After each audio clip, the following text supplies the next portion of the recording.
All right, we're in Austin, Texas, and we're with Adam White, REDCITY CrossFit, hanging out. So Adam, we met yesterday at the MWOD with Roop. We were hanging out with Roop Sahota for the day. Adam's been working a bit with Roop, so how do you know Roop? I know Roop from being pretty broken for a long time in terms of position, mobility coming from... Sorry, I should ask a question. Where do you want me to look? Do you want me to look at the camera? Just conversationally? Yeah. Okay. Mess it up. So, repeat. Worked with Roop because I was very, very broken, had a lot of injuries, had a lot of problems. My goal is to be the best Olympic weightlifter that I can be, and I couldn't do so because I had no range of motion and a ton of injuries. So I kind of went through MWOD as the YouTube, going through all the videos, finding Kelly on the internet, finding all those protocols and learning them, and then reaching out to Roop to kind of master them and put it all together and learn right from someone who has been with the information, knows the information in and out, and kind of step my game up quite a bit. So tell us a bit about yourself now and what it is you do and how you operate as a coach, and yourself as I am Adam, this is what I do. Okay, so I am Adam White, and I do number one, I'm an athlete, right? So the biggest part that I find and come from a coach is because I try everything. Yeah. Anything that I coach, it's something that I've done, it's something that I've experienced. So most of my coaching comes from being an athlete and what I've learned through that, right? And what that is it's position based, right? Yes. So understanding what a good position is, understanding the motor control to maintain that position while you're moving under load, and then gaining speed, skill, whatever it is, applying that those, right? Just to give some people some context as well, we're talking pretty high level weightlifting here. So, Adam, you're gunning for the Olympics in the future? Yeah, 2020. Yeah. 2020 is the goal. Yeah. So it's a long journey of training, and I would say the beginning of my training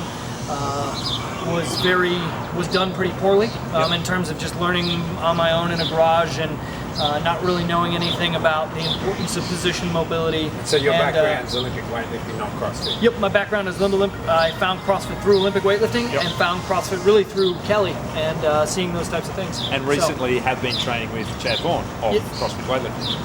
Yep. So Chad Vaughn is my coach. Yep. So number one, I train under him. So he coaches all of my weightlifting programs. I can go down and train with him and see with he watches my movement, those types of things. Yep. And then we actually work together with the athletes that he works with in taking he's like, okay, look, I know how I have this input of what I want you to do with a barbell, right? He said I have cues, and same with me as a coach, right? When I coach, I say, look, I have something I want you to do, but if you don't have the positions or the prerequisite mobility or motor control, no matter what cue I give you, no matter what I try to get you to do, you're not going to get it. So you're not going to be able to achieve those positions. It is a two-pronged approach. Oh, yeah, 100%. You, and you would say that even what's getting directed into your training is this is the mobility coming from this side, this is then Olympic lifting coming from this side, and so that is then same as what's being instilled in you, what you're giving to others. Oh yeah, I mean everything that I coach, everything that I do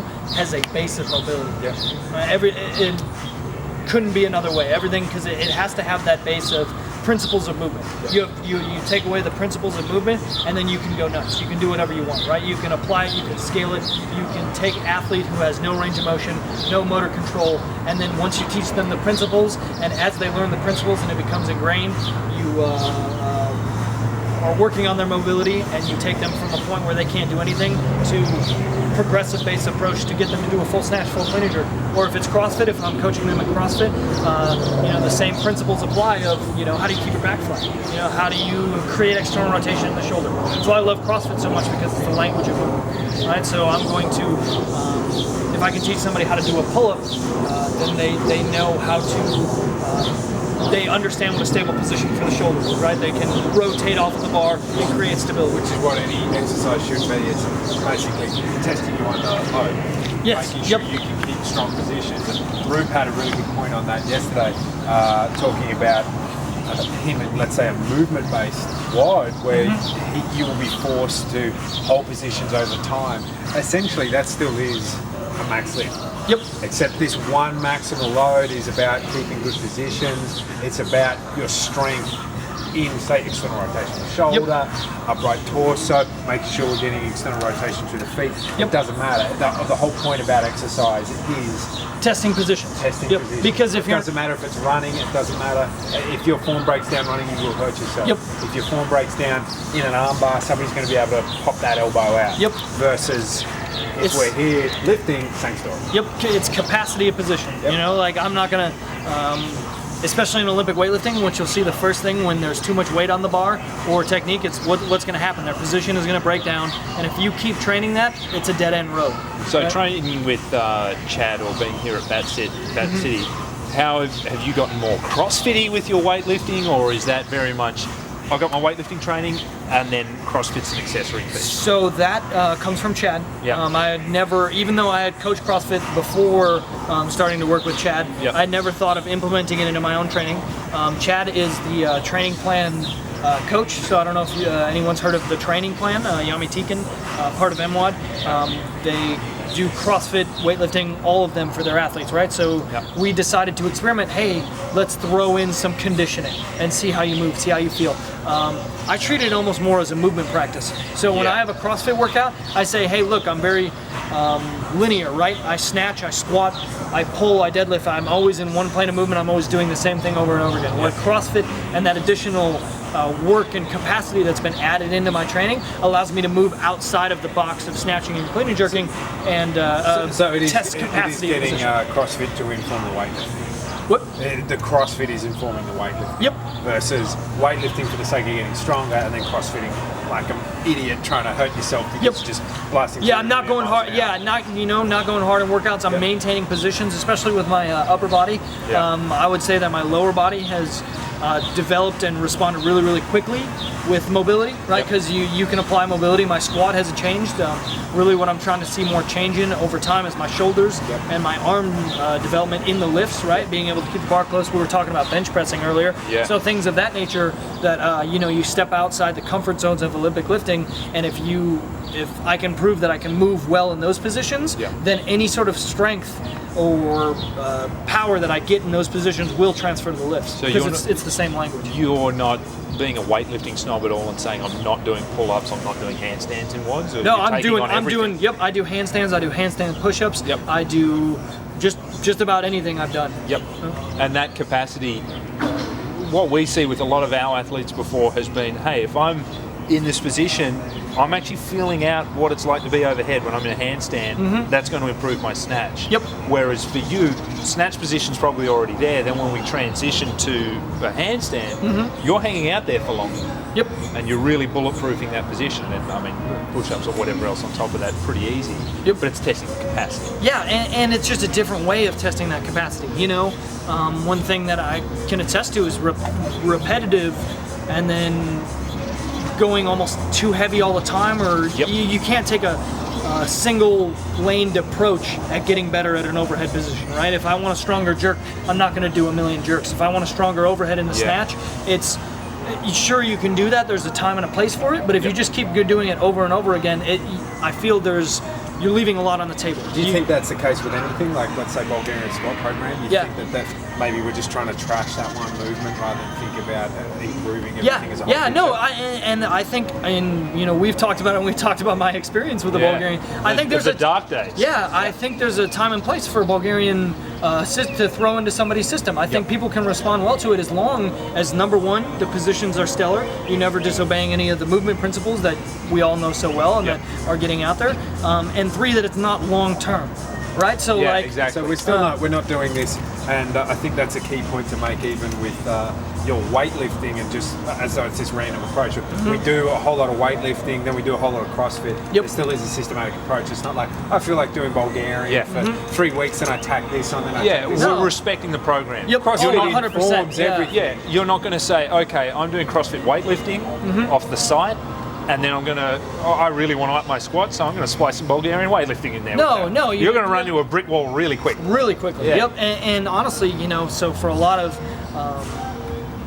strength in my leg approach, where we've, a lot of tempo, a lot of high rep. When I started to work with Chad, I started to do a ton of different things, a ton of single leg work, and it all applies. I feel if you're not trying something, you're leaving potential on the table. Because hell, what if, let's say I don't respond to it, right? Let's say we do a ton of single leg work and my squat doesn't go up for whatever reason, there could be a lot of reasons for that, or we do a cycle of high rep and I don't get any better. Well, hey, if I didn't try that, I wouldn't know. Because we did high rep and I responded really, really well. And it improved my 1 rep. So it's something that, look, if you, in my opinion, as an athlete or whatever you're trying to do, if you don't explore, if you don't go outside of your box of what you think in your regimen, you're leaving things on the table that could improve you. And there's a lot to learn out there. I just think sometimes people have to respect the capacity of the workload they're already doing. So I don't know whether or not you know of Corey Gregory's Squat Every Day program at the moment. Yep. Yeah. Mm-hmm. Good system. What we question is the athlete's maturity to be able to take that on wisely. Mm-hmm. When we're going for a different max every day, you need to have been doing a lot of squatting already. Yep. And when we talk about training age of an athlete, you're not going to be able to walk in and say, I want to up my squat, so I'm going to do squat every day. Yep. You're going to get hurt. And you're certainly not going to be able to splice that in on top of your CrossFit. Corey Gregory's doing that, but he's just doing that. Yep. And then he may be, the guy's a former bodybuilder, he may be doing some bodybuilding accessory work later in the day. Yep. But he's certainly not trying to jump into a 20-minute AMRAP. Yep. No, exactly. And it's all context, right? And I like Corey Gregory. I like him a lot. I think, I think the program is great. And like I said, I've done Bulgarian, and I think there's a time and place for it in the context of position, right? So someone that is trying to take their squat to the next level, I think the squat every day is not an issue. Yeah. Okay. What we've heard out of that program a lot too is that people hitting new PRs and they're not breaking down, but again, I'm speaking to the maturity of the athlete to know where they are and the training age there too. Yep. If we're coming in, knees diving in, feet out, we're all over the place, and you're doing that many reps with that much load, we're going to run into problems. Yep. Oh yeah, 100%. As you did in the past. Yep. As I did in the past. And then, MWOD and the extra mobility works, how we've rehabbed from there, turn you into a better athlete. Oh yeah, 100%. On the point of MWOD too, so you've actually done a bit of work with Rube and the MWOD guys. Been out to San Francisco CrossFit? Actually, no. I haven't been to the San Francisco CrossFit. I'm going in August. Okay. Yep. So, just tell us a bit about how that came about, how you got in contact with Rube, what you've learned from him. Okay, so with Rube, simply I reached out to him in an email. I was like, hey, look, I kind of was putting a lot of the pieces together, but there was still some stuff left on the table, like some motor control things. So what would that look like in specifics for you? So for me, specifically what was happening is I understood knees out, but what I misunderstood was the big toe principle, right? Yeah. So which we addressed with him yesterday. Yep. So for knees out for you, that would... I was on the outside of my foot. Yep, my foot was coming off the ground, which negates... This is from a guy who formerly had flat feet? Yep. At this stage, had you addressed the flat feet problem? Yep, I had arches. I fixed that problem, and I understood rotation, and when I was on the ground working with my feet, when I was standing, moving, I still had an arch, but when I squatted, I would shove my knees to in-range external rotation, which is not okay to do when your big toe is off the ground, because then there's no longer any limiter there. Yeah. When people question, we talk about that knees position, out. and that's ultimately where it all starts. The power starting at the feet, because that's the connection to the ground. Yep. Straight away, great. We've got all this external rotation and all this torque, but we've lost it the second the foot comes off. Yeah, lost it all, and then also, so what I was suffering from was hip impingement, because I was jamming my. So I did a lot of hip capsule work, and I had to do every day because I didn't know this, right? Because I didn't have a coach that could see that. Roop was my coach that saw that in me. I was because I was on the outside of my feet, I was impinging my hips every time I squatted because I was jamming in my end range, and then so I was like doing all the mobility work, right? I was doing the hip capsule, I was smashing, I was doing all these things, and turned out, why aren't I getting any long-term change? I wasn't getting any long-term change. Yeah, so we were talking about losing that position in the squat through toe coming off the ground. Yep. And So completely. Yeah, what I'm thinking is that's a really good point. It's something we try to communicate to a lot of people about. You can think you understand all of this, and you can be trying to assess it yourself. Maybe even you've got video of yourself doing it, but the importance of what another coach will be able to recognize. Yep, that you can't, a lot of times you can't see, and you know what, the first thing that he had me do is kick off the shoes, right? Because I was an Olympic weightlifter, so what did I wear all the time? Always that raised Olympic lifting, well, not only the raised heels, but Olympic lifting shoes. So when I was looking at my video, all I saw, knees out. Right? So what did I think? What did I think? Oh yeah, no, I'm in a good position, right? You're doing more work in nanos. We can see that flexion. And what we teach a lot of athletes, sorry, we'll just get video at the moment. If I shoot down to Tav's feed, with the nano, we can see when we've got that wind up for external rotation. So if I'm here and I'm maybe in a collapsed position, you can see straight there how collapsed ankles will cause that valgus knee, and right here that would be something I'm sure you've experienced with flat feet as well. 100%. Arch dives down, let alone once we create that external rotation straight away, when we can see those legs coming out, how we restore that arch and we've got that torque and grip on the ground. I think grip's another big one too. Even if we're teaching that with a deadlift, often you're going to see somebody slide straight out, or maybe they can't create it in the first place, so ankles dive in. These guys who deadlift in socks or whatever, that's awesome, and I'm a big believer of saying, look, train barefoot, but once we go to that maximal effort, grip is an important thing. I know all the guys at San Fran are big fans of training barefoot, and so for you in that case, we don't know what's going on because we can't see the feet. Right? So what did I do after that? I did a ton of box squats, something you guys love, because it took. I also had a little bit of problem of not only the feet with the weighting the outside of the feet instead of keeping the big toe down. I also had a problem with pelvic control. So I would overextend a little bit, but I would actually keep a neutral. On video, you could watch from the side, and you wouldn't really necessarily see a wink. So it actually looked pretty solid. Perfect tilt. Yeah, but I was a little bit overextended in the initiation. So we box squatted for weeks on end. This was actually only a little over a year ago, where I made these biggest changes, and went from box squatting, like 140 kilos correctly with a wider stance. I know the camera can't see it, but I'm well outside shoulder width, to bringing it in now to shoulder width, just in a year of change of, hey, understanding my big toe needed to be on the ground, and I needed to be really, really integrated throughout the entire set. And so for you, that really was trying to speak the box squat to speak to Olympic lifting, not simply box squat to speak to power stance. Actually, it wasn't even to speak to Olympic lifting. It was to speak to understanding how to keep my big toe on the ground and understanding how to keep a neutral spine. Were there any other mobility exercises that you need to address that? So I already did a ton of mobility work to help these things. So it wasn't really, when I worked with group, it's like you don't necessarily have to change anything you're doing with your mobility work. You have to change it in motor control. So that's a great importance of motor control to mobility. It's not as easy as just saying, okay, I'm going to hang out here. We spoke about Gumby so many times yesterday and today, versus being able to say, okay, we need to put you in that position and we need you to use it. And that was something you and I spoke about earlier. Not just simply, I've got all the range of motion, or maybe I'm moving through the ligament. It's being able to say, okay, mobility to muscle control. At the same time, that clearly, if your back squat was this, we know you're strong. We know that you can snatch. We know that you can clean. Yet, if that foot's breaking off, we've addressed the mobility that it can get the positions it needs, but now we need to be able to get it to maintain that position. Exactly. And it speaks to our values of proximal stability to distal mobility. If we're in a box squat, or we're at the bottom of a snatch, and I'm really solid through my hips, and it's still part of the trunk, this is core, the other things will fall into place. And I'm actually going to be able to get into a more extreme better position. And it's going to be stronger. Exactly. What are our principles? It doesn't matter if it's MWOD or straight up CrossFit. Of it all comes from the core. Quarter extremity. Quarter extremity. Everything is coming from setting and stabilizing the spine first to what comes next. So in that case for you, box squat was great because it taught me to be integrated. If I was a little bit overextended, I've thrown a hinge in the system. I've turned off all the rotators in my hip. So now when I bottom out, I'm hitting a bottom that's not on any sort of tension. It's my femur's running into my pelvis, and then I'm collapsing. And that's what we've seen a lot too with some of our athletes, when they're box squatting and why we get them to box squat, we need you to learn that position and stay strong. We'll often see the femur just rotate in because the hip control's out the window. Yep. And then we've got no torque. We've lost everything and we're dumping out from this position rather than staying switched on at the bottom. And we were also talking earlier about core squats.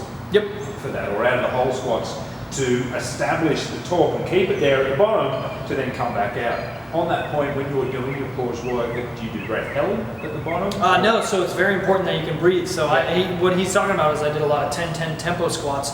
So 10 seconds to get to the bottom of the squat, and holding 10 seconds to the bottom of the squat. Not only back squats, but overhead squats. And what you have to do... front squats as well, or just... nope, just back and overhead. My front squat at that time didn't need the work of the tempo, so the back squat was for strength, the overhead was for position.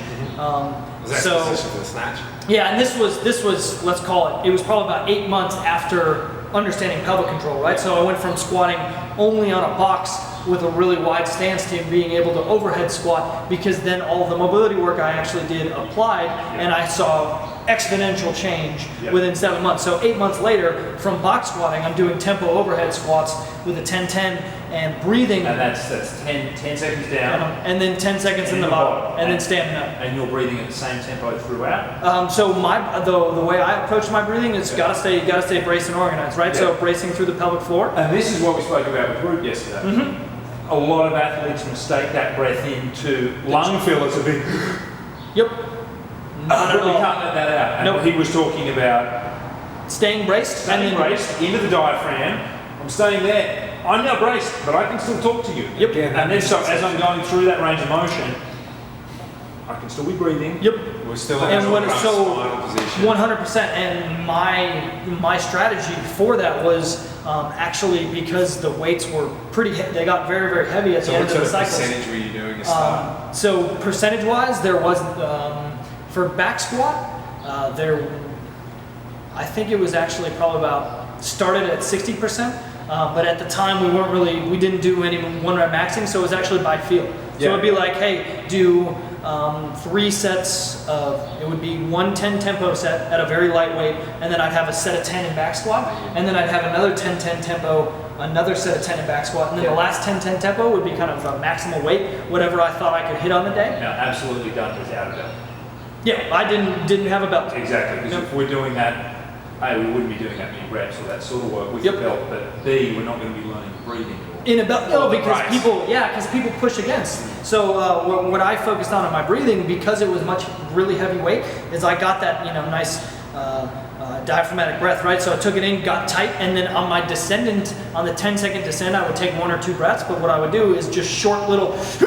And then regaining tension, right? So never losing tension in the abs, never doing any chest breathing, because then if I chest breathe, position of the spine, position of everything loses, and then I wouldn't be able to maintain it, right? So and then when you're holding maximal weights overhead for an overhead squat, switching to the overhead squats. I think that's an important thing for a lot of people to understand too. If we're talking breathing, somebody might think, oh, that means I'm doing this big deep breath, and they think they may be doing it wrong if they're sort of taking these short hard breaths in the bottom, but that is still breathing under tension. Yes. That doesn't mean like you're doing it wrong. It just means that if we're in order to turn on in that position, we can still breathe. It's just not this big up and down. Up and down, or chest breath, or anything huge. Like it would be short little bursts, and I would have to hold because of how long it was and because of how many weight it was. And I'm gonna. Right, I would falter. If I breathed wrong, like especially in the overhead squats, if I took a chest breath, or if I didn't maintain, some tension in the pelvic floor and maintain tension in the abs to keep my spine neutral, I would have dropped it. And we see it with the Olympic lifts, and people freak out whenever we go overhead with a barbell. And I think often that's because they don't feel secure underneath because they're not braced. And so they're throwing these things up there, crashing down underneath. And there's nothing to catch. They're diving down without any intensity. Intention. Or so, right? So like, yes, if you can show me that you have stellar positions overhead, shoulder externally rotated, brace neutral spine. And that's why we always go overhead squat before we can snatch. We're not ever just teaching you a snatch. You need to prove this position to me before we can start even having that conversation, right? So if you can show, if I'm coaching you, you're an athlete, and you can show me you have all these stellar positions, throw out the window bar path, right? Because that's a whole nother conversation in itself. We're talking about positions. Then being a technique-based lift now, we Yep. see because bar position, etc. Like if you're doing a back squat, you're doing a back squat. Yep.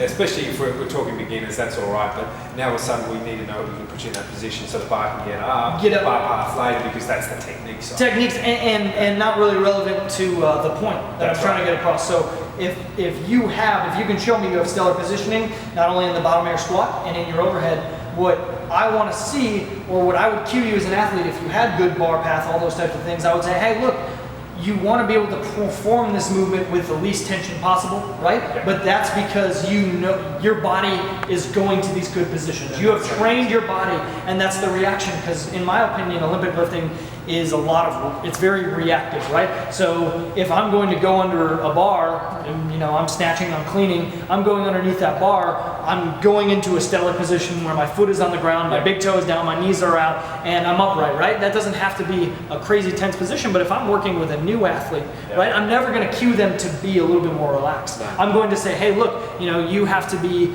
a little bit more focused on these positions, and it's very hard to do in the lift. So you work on the lift, and then most of it is accessory, right? So overhead squats, making sure that you can show me you can get into these basic positions, the principles, and then boom, we can take you lifting. That's one question.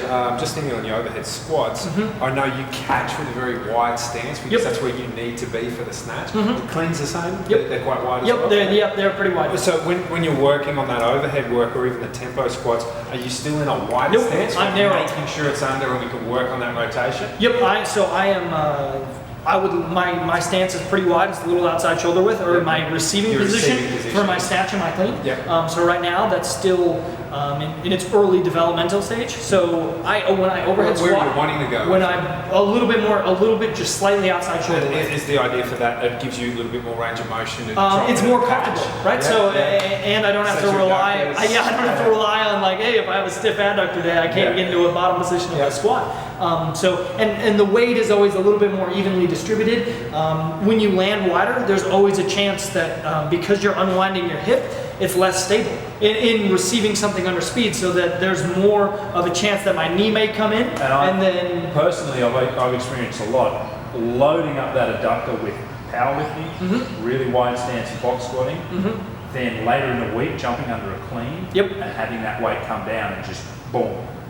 Really feeling that adductor light up. Sort of shot through the bottom position, didn't have tension. 100%. And then if you're landing wider, you're unwinding your hip. So number one, it's not as strong of a position. It is in powerlifting because you can shorten the range of motion. But in Olympic lifting, that's what we always speak about when we talk squat for the power stance in that wide position. We want to be this wide because I don't want to have to go lower. I want to make sure that parallel for me means I can't go lower because then I can reverse it out. And be I'm very not trying to get to that bottom position where maybe I go a bit lower and then I get to a weak position and come out. We need that position. Different story with Olympic lift.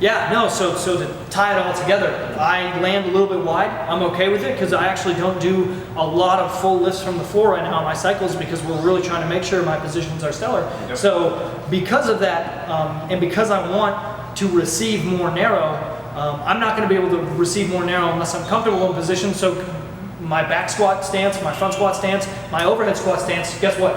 Is more narrow. And I can do those things because there's no speed, there's no change of direction. I can control the entire movement and overhead squat more narrow, where I can't receive a snatch more narrow now because now I have dynamic forces. I'm not mobile enough. My mobility hasn't developed enough where I can land there and be comfortable. I need to train my body to get in that position before it will go there. So this is often the thing we talk about, one movement informing the other. It doesn't matter, those motor patterns will be different, we do everything for that. But, if you're still doing wide stance, it doesn't matter if it's a sumo deadlift or if we are wide stance box squatting, wide stance squats, I still expect you to be able to get into the bottom position of a squat regardless. And we're doing training to address that. That's the same, you would say, that work informs the Olympic lifting regardless. As we say too, we don't put loads on our back for back squat that doesn't inform our lift. If I'm back squatting, I back squat high bar, wide stance, The other work, completely below parallel, comes from my front squat work, Yep. Where you're more narrow stance. Exactly. Where you're more, very narrow stance. I'm almost hip width. Yep. I bring it right in. Shoulder width. Yep. And that speaks to the Olympic lifting. Yep. And that's that piece. But the beauty about principles of movement is everything you do now, because understand the principles of rotation and torque and stability, anything you do is going to improve everything, anything, right? I mean, look, when I box squatted and I did it wide, I still will attest that even though I don't want to land there when I snatch, mostly because of ankle range of motion that I don't have, it still applies to everywhere, right? It's not going to make you worse. If you're an athlete that doesn't understand the key principles that we spoke about in the beginning of rotation and everything that MWAD has put out, you're going to, it's a dead end road. I can have you squat narrow, I can have you squat wide. It doesn't matter. You can get better until you can't. You're going to succeed. You can get stronger until something goes, and then when that day comes, number one, your potential is shot because you probably suffered a serious injury or you're banged up all the time. So your training is never consistent. Now you're saying that from a personal experience. From a personal experience and from coaching. Yeah, there's that two-pronged approach of saying, okay, I'm saying this is what will happen because I can see it on paper. I'm also telling you this will happen because I understand. It happened to me.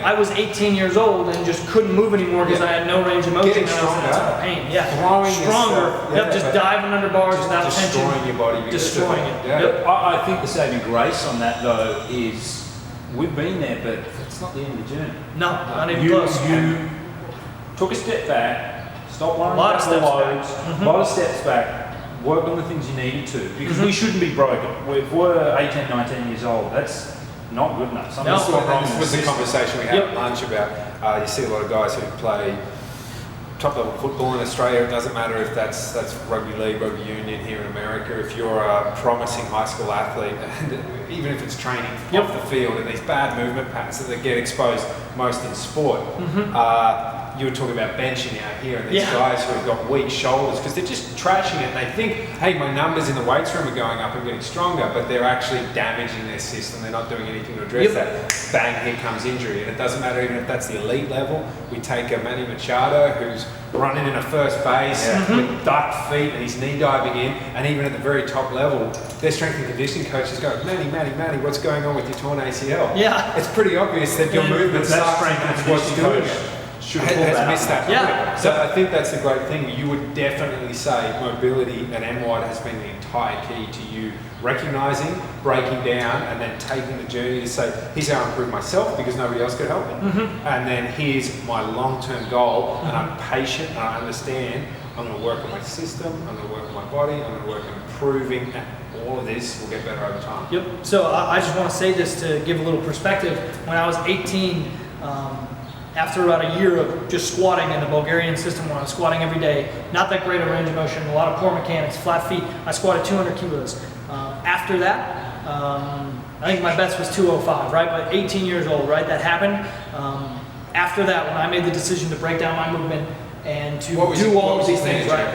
My clean and jerk was around 137, snatching around 107. And you still, as an 18-year-old, pretty damn respectable numbers. Before that, right? Yeah, no, I was going to junior nationals as a, competing on a national level as a junior. And then all of a sudden it was just kind of like, actually right after junior nationals, it was like, wow, so many things hurt. I started to watch Kelly around that time, and like, he's like, hey, you should be able to sit in the squat for 10 minutes. And I was like, what? I was like, okay, let's try this. So without a barbell, without weightlifting shoes, I got to about here and fell over backwards. You know what I mean? And like that's reality. And I couldn't squat narrow because I had hip impingement. So it was just something that was with the ankle mobility we were talking about earlier. That's the main thing you'll get after focusing on. Do we know where that came from? Maybe too much lifted heel Olympic. Well, I mean, my whole number one heel struck. I was. I played sports since I've been 5 years old, right? Football, heel striking.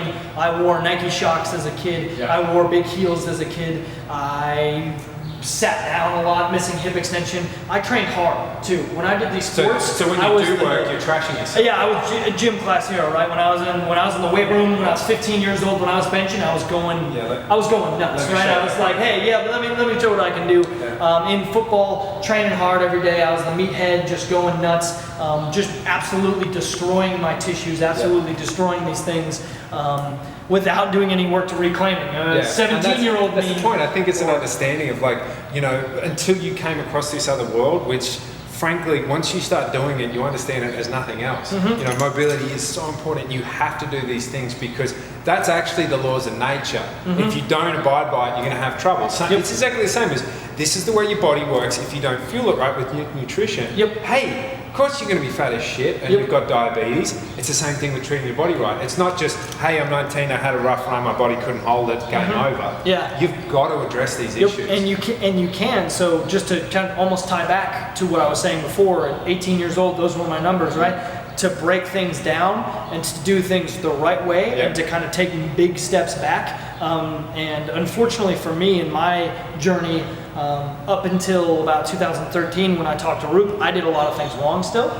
In the mobility WOD, I misinterpreted a lot of the principles. Like I said, that was actually recently, that was the end of 2013 when I started to make those corrections. I've surpassed those numbers in my lifts, but my back squat has finally got back up to 200 kilos. Simply because the journey of shortening range of motion, widening the feet, but keeping the principles intact. That takes some patience and modesty to be willing to break that down and make yourself a better athlete. And that was in my mind, it was like, look, I figured this out or I'm done because I saw it very quickly. Either I'm on a path to injuries, and so if you don't have consistency in your training, needs to think you're not making, Because again, what happens if you can't train, then it's all over. It's all over anyways, Just to rewind a second, we were talking about you approaching mobility, but we're doing it wrong.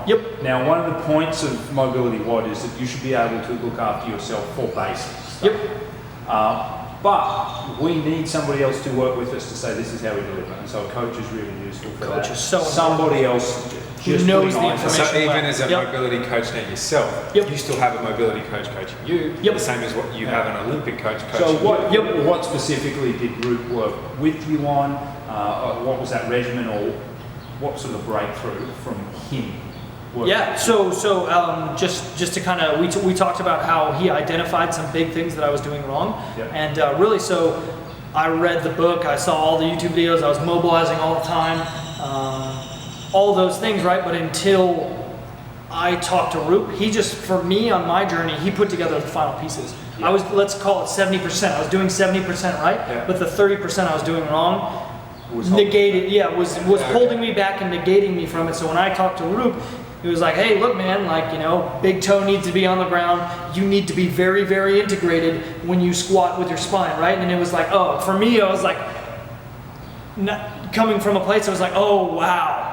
Like, that's what it was. Like, I always saw, I had done MWOT or mobility for, at that point, it had been like almost a full year without the results that I saw or I wanted to see. And I'm like, okay. Something. I was getting something, but then it would leave. This feels better after I do my workout. But then you weren't improving positions. Yeah, no, and a lot of it was,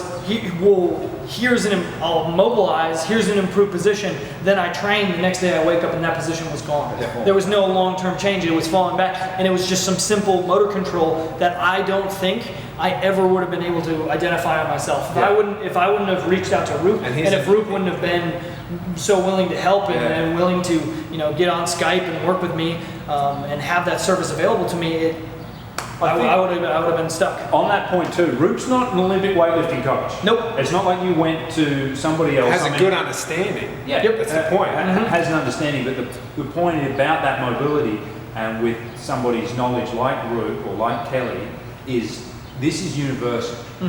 These positions that we require of you, the mobility we require and movement standards are universal. So I can talk to an Olympic weightlifter, I can talk to a footballer, I can talk to a track athlete, and what we need of you is the same thing. 100%. Essentially. And yes, there's going to be particular blockages in your specific area, but somebody like that made you a better weightlifter. 100%. Even though he's not a weightlifting coach. Picked up on things a weightlifting coach hadn't or wouldn't be able to improve? Yeah, because the weightlifting coach is, so in my mind now, so I would consider myself to be more of a weightlifting coach right now. Okay. But I work with some high-level CrossFitters, and I work with some teams that are going to the games and some individuals that are going to the games. And as that in the same approach as Rupa, I say, hey, look, I'm not going to tell you how to do CrossFit. I'm not going to tell you how to do your sport. I'm not going to tell you how to train.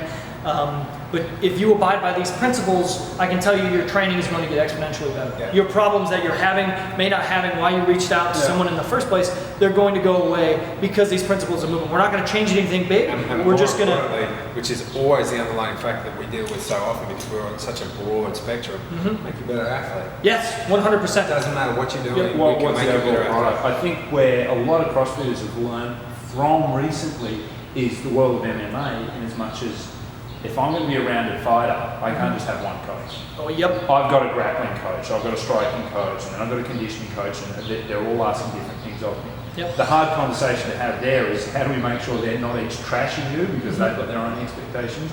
We need that draw working together. Yeah. And I think within gyms, within particular spaces, you know, here at Bat City or in our facility or anything else, we've got people where you say, people work with you on mobility, we can work on the weightlifting here. So we're ticking all the boxes, and one guy's not just expecting everything of you. No, so here's something that I think, and this is so, you know, I specialize in I would say mobility for me as a coach. Mobility is my number one product, like what I coach most, and I'm also very passionate Olympic weightlifter because that's what I do, and I love to coach that as well. But those are really the only things I want to specialize in coaching, because if I take on anything else, I'd probably have to be a full-time coach, right? But if you're a gym member, or if you're going to a gym, or if you're an athlete that has a problem, and you're watching this, I want you to demand more. I want you to demand more out of your gym. I want you to demand more out of your things. You gentlemen have produced a gym that not only are you experts in powerlifting, you've taken it upon yourself to say, hey, look, we're going to make sure you're moving right. We're going to make sure you're not going to get injured. We're going to make sure that you are better. I would love to come to Australia and go to your guys' gyms, and I have the same principles that I teach here, and I say, hey, look, you know, you're not going to just do CrossFit. You're going to get better at this. You're not going to do weightlifting. You're going to get better at your positions. And if you're someone that's going to a gym and you're having these problems, you need to demand more. And I think that needs to come to the marketplace. Do you think that's something that a lot of CrossFit gyms fail at the moment? Because it's just set classes, set class time, come do what's on the board for your strength training. We've maybe improved your position, then you do it once, then you go home. People aren't getting the opportunity to actually get focus taken to help at making them a better athlete. That doesn't matter if they want to go to the games or just be a better person, be a better athlete. Yeah, They're so missing out on that. it needs to come back to, and especially because if you're in a CrossFit gym owners, CrossFit coach, if you're looking at the 90% of people that come to your gym, 99% of your people that go to your gym, no one's going to go to the games, right? No one's going to go to, we may compete locally, may have folks do whatever, but what's the number one priority in my mind? Getting these people to be healthy human beings. Because Getting that's these what people, is actually that's the going to goal. happen at the end of the day. Yeah, it's going to happen at the end of the You may or may day. not be at the games. More importantly, what are you doing? Like if you don't go to the games, you turn around and go home and go, well, that was cool. That's that right over. I'm just going to sit home and get fat and unhealthy.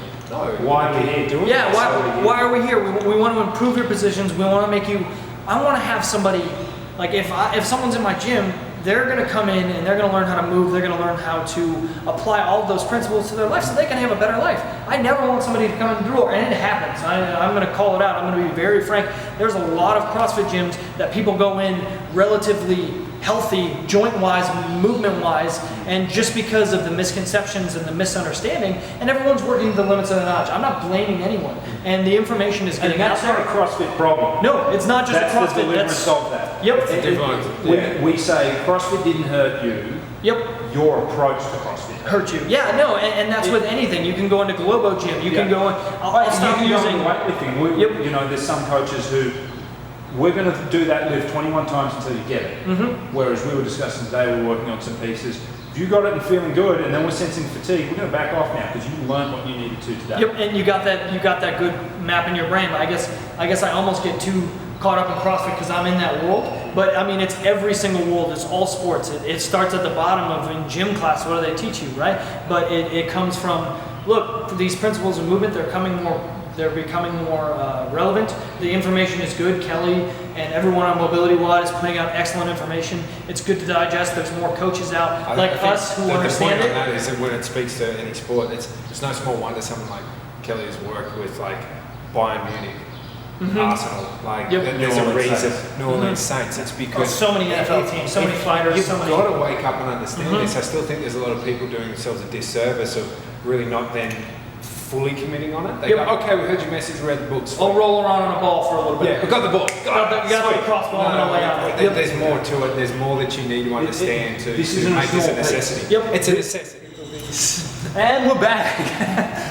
Just had a bit of a camera thing there, and we were talking about the ability to get people to see themselves in a different light. Yep. So we're saying if you're in here and you're doing CrossFit 6 days a week, you are now an athlete. And what I was speaking to was there's a doctor in Australia called Dr. Carl. Dr. Carl's somewhat of a celebrity doc, but not like Doc Oz or anything here. He does radio feedback. When he addresses people and they ask questions, he calls them doctors themselves. So you call up and say, hey, Dr. Adam, what's your question?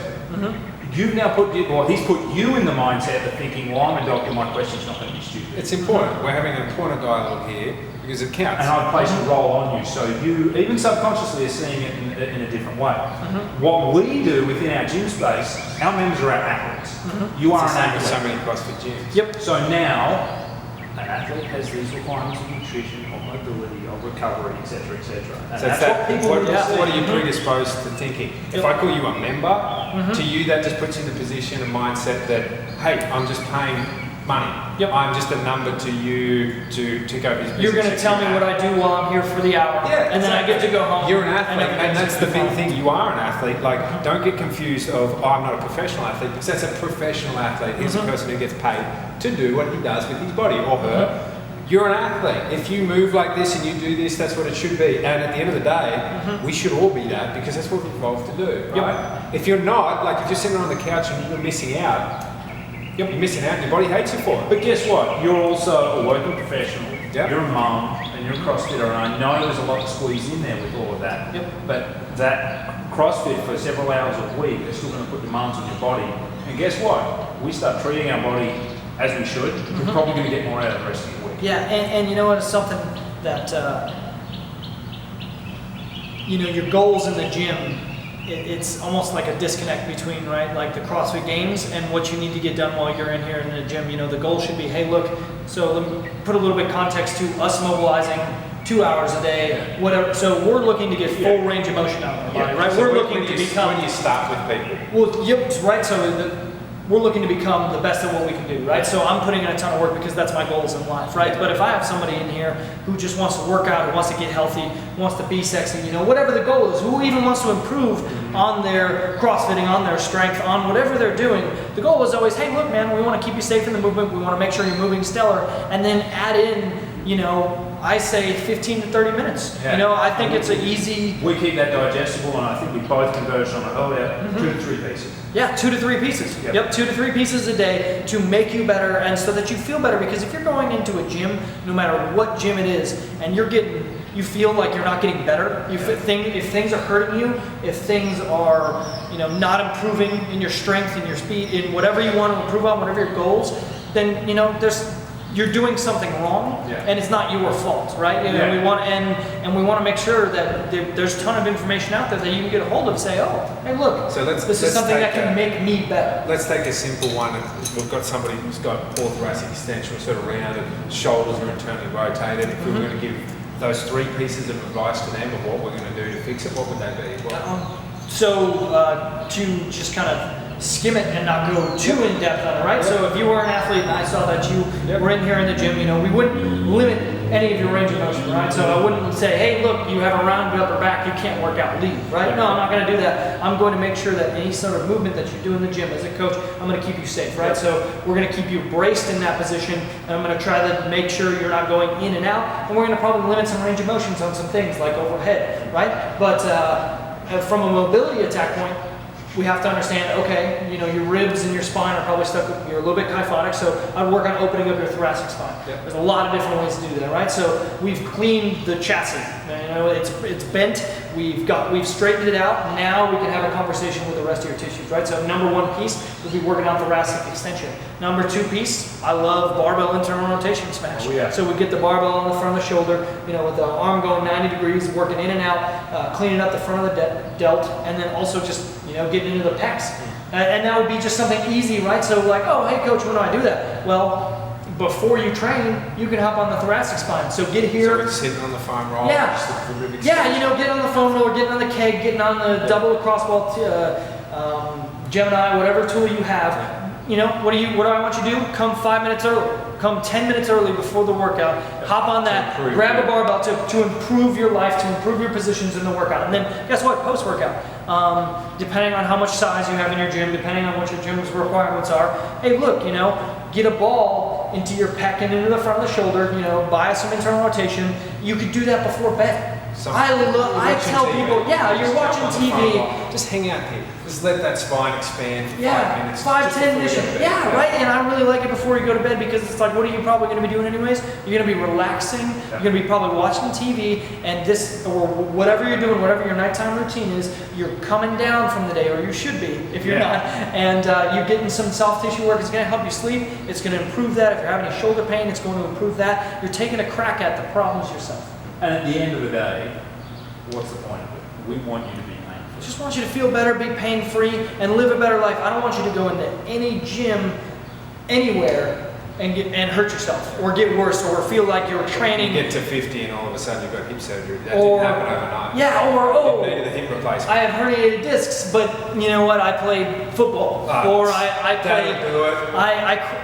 I did CrossFit, I did weightlifting, I did gymnastics. So my ACLs are torn, right? I've got bad knees. Yeah, I've got bad knees. I've got The issue ankles. on that point, and it is something Ruth's brought up, is this stigma these days. As soon as you give somebody a title, I'm out. I'm out. Yep. Or a diagnosis. Or a diagnosis. Oh, I'm sorry, man. Like, you're telling me I'm stuck bent. It's because in college I got hit a couple times in my shoulder. I can't be changed. That's who I am now. Yeah, and it becomes an excuse. Oh, I've got patellar tendinosis. I can't squat. Doc says I can't squat. Yep. Well, I'm pretty sure. Did you get out of a chair to come here today? Yeah. That's a squat. Yeah. So even if we're working on that positioning, and even if we're applying five pounds, we're still squatting. Yeah, and we're getting you movement, and then me as a coach, and I know you two gentlemen as a coach, we're going to give you a plan of attack to get your knee completely pain-free. Yeah. And I have no doubt, 98% of people I've worked with, I've been able to make significant change in either getting them out of pain, discomfort, or improving, right? Because it's simple, teaching people how to fix themselves, and it's really easy stuff to digest. We make it very, very palatable, all coming from Emma, all coming from their principles and their way of attacking problems. And I feel like it can be, it's really there is no limits to how you can heal yourself and feel better. I think the best thing about it is, we've all been there. We've been broken athletes, and then we've come back through. Realizing the community that's out there around you. Yep. And that's an important thing within your own gym. You've got a community of people working on making these things better, but also the broader community of CrossFit, broader community of MY. There's other people who have been, there's other people who have been like me, and a physio or a doctor hasn't been able to help me. But I started to help myself, and then I found out, hey, there's other people who fixed a lot. Yeah, and then you could go from a world where you sourced the best in the business to try to fix you, and that didn't work. It doesn't matter what that problem was. Like, each one of us has been there. That, funnily enough, with a little bit of help from the right people and the right tools, you are given the opportunity to fix yourself. Yep, and to do what I love. Wouldn't be able to do it without that, and all the information was free. And at the end of the day, that's what we want to be doing. Yep, I'm sure as hell want to be squatting on 50. Yep. I should still be able to throw a snatch over my head when I'm 40 or whatever. Yeah, I should be able to dance at my daughter's wedding. Yeah. I don't have a daughter. I don't have that context, right? But that's a goal. I tell people you should be able to get up and dance. You should be able to move. If I want to hike when I'm in my, I want to hike when I'm squat. And you don't need heels to do it. You can get down there. Yeah, no, definitely. And I want to be able to hike when I'm 80. I want to climb mountains. I want to do things. I want to have all of these movements. And I'm definitely knowing that I'm going to be putting in the hard training. And you should be able to. I mean, Kelly says it. Either whether it's 1 rep or a million, you should come out unharmed, no matter what you're doing. So it's like, look, if you're doing whatever sort of movement practice you choose to have, whatever sort of sport you play, whatever, you should come out unharmed, and you should find someone that has the knowledge if you don't, and you should also take it upon yourself to look into Mobility WOD's work, to watch some of the videos, to get yourself at a baseline, and then if that doesn't work, seek out somebody, right? If you're misinterpreting some things, if you're not finding it, reach out to somebody. Yeah. Awesome. So where can people find you? People can find me on Instagram. Usually good place for it. No, good place for it. So I just changed my handle. I believe it is Adam White 94. There'll be some zeros in there. You could add that into the video. I'm pretty sure it's 94. Adam White 94. Yep. And then also I'm available. You can shoot me an email. Just adam@fringesport.com. I'm also available. Just find me on Facebook. Adam White from Austin, Texas, where we currently are. And we'll throw some links into the video. And Mobility WOD, everybody can catch them online. M1.com. Yep, and they have tons of YouTube videos, all those types of things. Fantastic. Yeah. Peace out.